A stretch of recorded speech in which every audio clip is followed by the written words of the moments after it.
When you hear the name Lucio Fulci, what comes to mind? I'm guessing images of extreme gore and graphic violence. Some of you may even get an uneasy feeling just by hearing his name invoked. Am I right? Fulci was a filmmaker whose reputation preceded him. As many times as he was called a genius, he was also called a maniac. And worse, his films all featured a mean streak, a sense of cynicism, some sleaze, some sadism, and a lot of imagination. As much as I celebrate movies like Zombie, City of the Living Dead, and The Beyond, I could go the rest of my life without ever revisiting the New York Ripper. Eye trauma, I'm cool with. Toe trauma?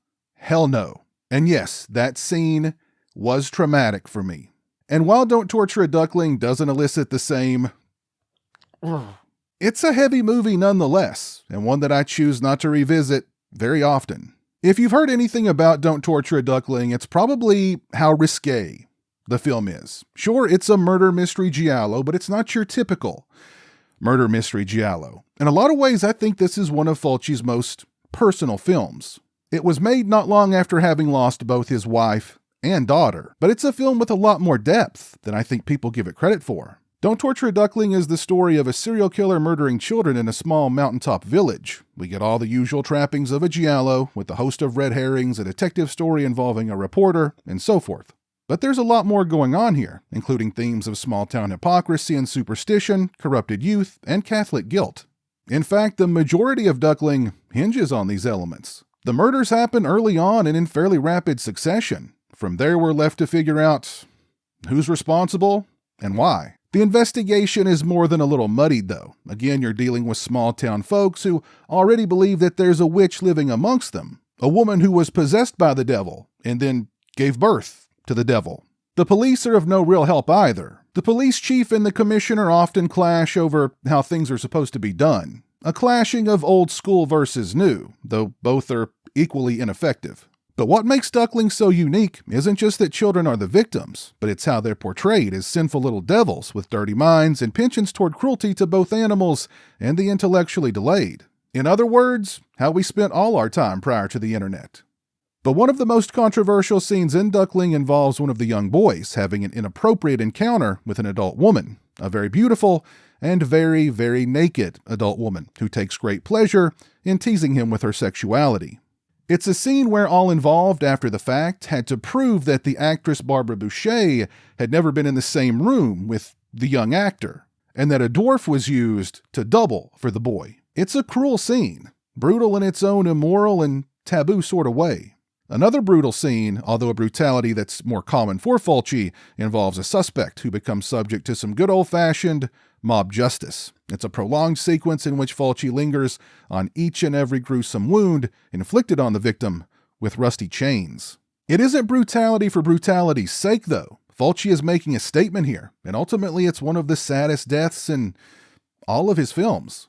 As far as the murder mystery is concerned, the identity of the killer is fairly obvious. All of the red herrings are a little too overtly red herring. It doesn't make the investigation any less compelling, although it does make the killer reveal and their motive a little underwhelming. The killer's demise, though, is really cool. Think of your entire life flashing before your eyes while you're being torn to bits. Don't Torture a Duckling is well made with great cinematography and a solid cast, particularly Florinda Balkan, who delivers a tremendous performance. Don't Torture a Duckling isn't going to be for everyone. It isn't even going to be for every Fulci fan. Still, I appreciate the depth of the themes at play here. It isn't my favorite Fulci by a long shot, but I'm certainly happy to be able to add it to my collection via this beautiful new limited edition 4K release from Arrow Video. This release comes with a slipcase featuring beautiful newly commissioned artwork by Ian Sheedy. The sleeve is reversible, featuring newly commissioned and original artwork. We also get a booklet featuring writings on the film by Barry Forshaw and Howard Hughes. When it comes to picture quality, this release features a brand new 4K restoration from the original 2perf Techniscope camera negative by Arrow Films.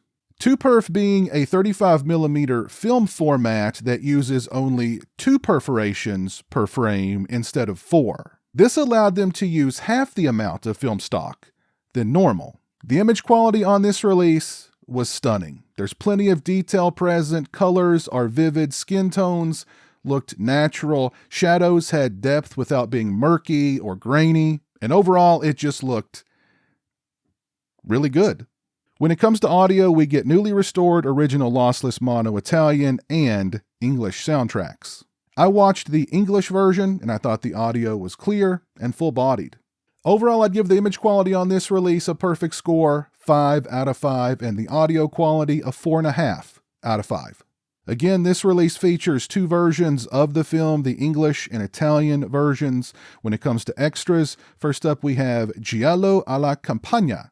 It's a video discussion with Michael J. Coven, author of La Dolce Morte, vernacular cinema, and the Italian Giallo film. It's 27 minutes and 44 seconds in length. Next we have Hell is Already in Us, a video essay by Kat Ellinger, challenging accusations of misogyny in Fulci's work. It's 20 minutes and 30 seconds in length.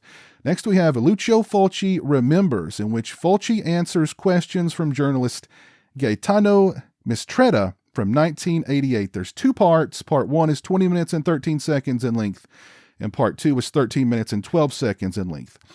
This is really cool. These are recordings made by Fulci himself in response to a letter from Mr. Mistretta, and Fulci discusses his films, his upbringing, and a lot more. This is a really, really interesting extra. You're hearing it from the maestro himself. Next up, we have Who Killed Donald Duck? It's 18 minutes and 34 seconds in length. It's an interview with actress Barbara Boucher. Miss Boucher discusses getting cast in Don't Torture a Duckling, how much she respected the cast. She calls Lucio Fulci a little bit crazy. She discusses how controversial her nude scene was, and much more.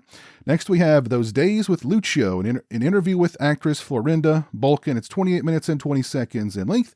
Miss Bolkin describes Lucio Fulci as the devil.